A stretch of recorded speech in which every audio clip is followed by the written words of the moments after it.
Hey everyone, these are my Highway 21 Radiant heated gloves.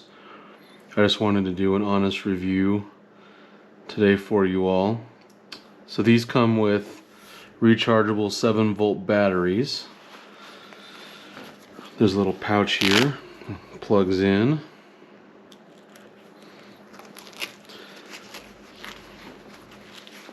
I will tell you that when the battery's in there, it does get kind of bulky, but you get used to it after a little while.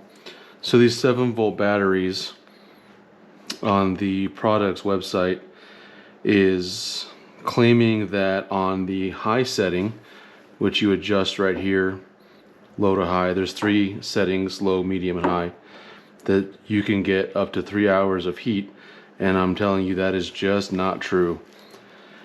I took a very cold long ride in November on my Harley to California, and some of the days I had it on all the way on level 3, the highest setting, and I got maybe 35 to 40 minutes out of it. Now I can get an hour or more out of the first setting, the low setting, but medium isn't that much better, maybe an hour at the most. I took the batteries back because the folks at the place I bought it said, no, you should be able to get up to 3 hours on one battery charge.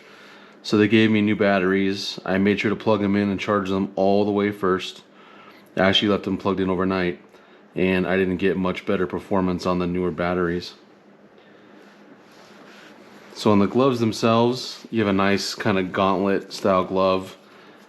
You can pull this over your sleeve, helps cut back on wind.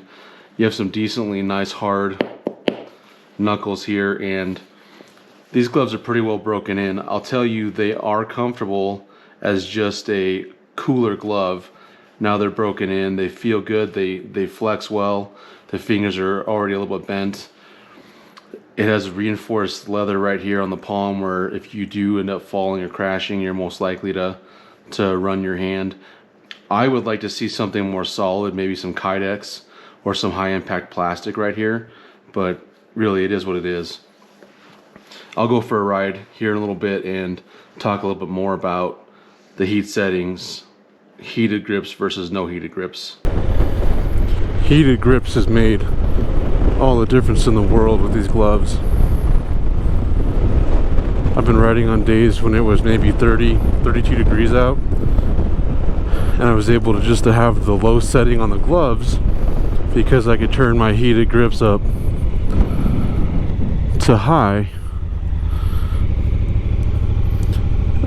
One issue I had on my Harley trip in November was I did not have heated grips on my Harley, and the grip pattern and design of the grip was such that there were like these little design pockets that would catch the ambient air temperature. So essentially the grip itself was the same temperature as the air. A couple of the mornings on the rides it was pretty cold, in the low 30s, high 20s, and even though I had the gloves up on the highest setting, my hands were still frozen. So I highly recommend, if you're able to get heated grips if you're set on these gloves. However, if let's say you do have a Harley like I had,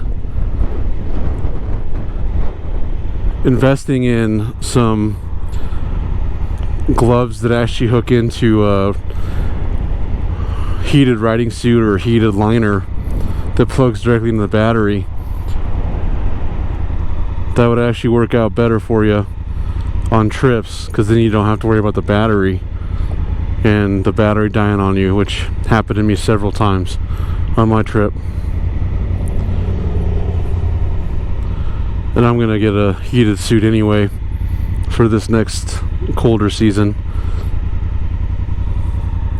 But all in all, I would say these gloves are okay if you have heated grips, like on my 2019 Africa Twin Adventure Sports here. the grips actually get pretty hot on the highest setting, to the point where it almost burns your bare hand if you were to grab it.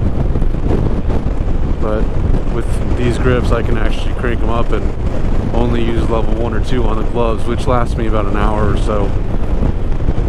And anything after that, well, I should have already went and invested in some actual heated gloves that plug into the battery. So that's about it on the Highway 21 Radiant heated glove.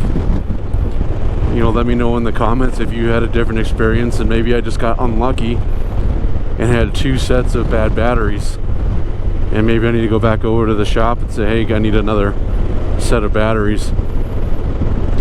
But hey, don't forget to subscribe, like, keep an eye out for newer videos.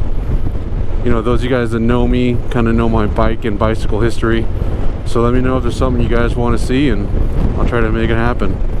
I'll catch you guys next time.